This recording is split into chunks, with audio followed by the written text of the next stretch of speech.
বৃষ্টির মধ্যে যখন বাইরে যাওয়ার উপায় নেই, তখন ঘরে বসেই আমি ময়রা না হয়েও খুব মজার এই ছানার মিষ্টিটা বানিয়ে ফেলি। আর আমার তো এই মিষ্টিটা অনেক ভালো লাগে।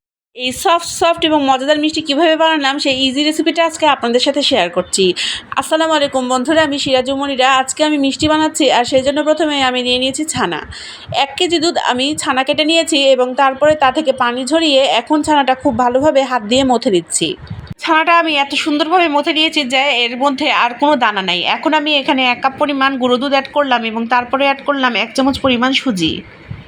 সুজির সাথে আমি একদম 1/2 চামচ মাপ করে নিয়েই অ্যাড করে দিলাম বেকিং পাউডার। এখন সবগুলো উপকরণ খুব ভালোভাবে মাখিয়ে নিব এবং 2 থেকে 3 চামচ আমি এখানে দুধ ব্যবহার করছি। আপনাদের যদি মনে হয় দুধ ব্যবহার করার প্রয়োজন নাই, তাহলে এটা স্কিপ করতে পারেন। 15 মিনিট পরে আমি এখন গোল গোল লেচি কেটে নিচ্ছি। 15 মিনিটের পরে এটা একটু কিন্তু শক্ত হয়ে গিয়েছে এবং এটা এখন আমি গোল গোল শেপ দিয়ে নিচ্ছি। আমি গোল গোল শেপ দিয়েছি, আপনার চাইলে লম্বা বা চ্যাপ্টা যে কোনো শেপে এটা বানিয়ে নিতে পারেন। এই ছানার মিষ্টিগুলো খেতে এত সফট এবং মজাদার হয় যা বলার বাইরে। ডোটা খুব ভালোভাবে মসৃণ করার পরে কিন্তু আমি এতে একটুখানি ঘিও অ্যাড করেছিলাম। এখন আমি সবগুলো মিষ্টি তেলে ফ্রাই করে নিব। মিষ্টি ভাজার সময় কখনো হাই হিটে মিষ্টি ভাজতে হয় না, একদম লো হিটে মিষ্টিগুলো ভেজে নিতে হবে। মিষ্টি যত ধীরে ধীরে ভাজবেন ততই মিষ্টিটা ভিতরে ফ্লাপি হবে এবং যখন এটা রসে ভিজে যাবে তখন খেতে খুব মজা লাগবে।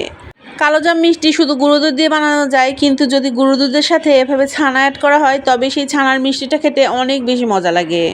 মিষ্টিগুলো ফ্রাই করতেই আমার অনেকটা সময় লেগে যায়, কিন্তু মিষ্টি যতটা সময় নিয়ে ফ্রাই করেছি ভিতরটা তত সুন্দর হয়ে রান্না হয়ে গিয়েছে।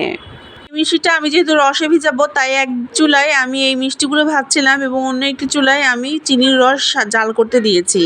মিষ্টিগুলো ভাজার পরে যাতে শুকনো রাখতে না হয়, সরাসরি আমি একদম রসে দিয়ে দিতে পারি, এই জন্যই আমি অন্য একটি চুলায় চিনির রসটা তৈরি করে নিচ্ছি।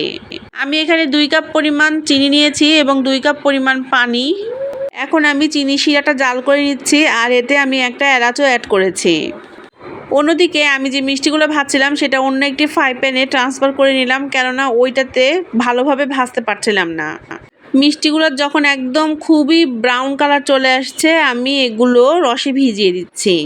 চিনির শিরায় সবগুলো ছানার মিষ্টি অ্যাড করার পরে আমি ঢাকনা দিয়ে ঢেকে দেব এবং আবারও চুলার আঁচ বাড়িয়ে দেব। চিনি শিরার মধ্যে 2 টুকরো লেবু দিয়ে দিচ্ছি। চিনি শিরাটা যাতে খুব ঘন হয়ে জমে না যায়, এ কারণেই আমি এটাতে লেবু অ্যাড করেছি।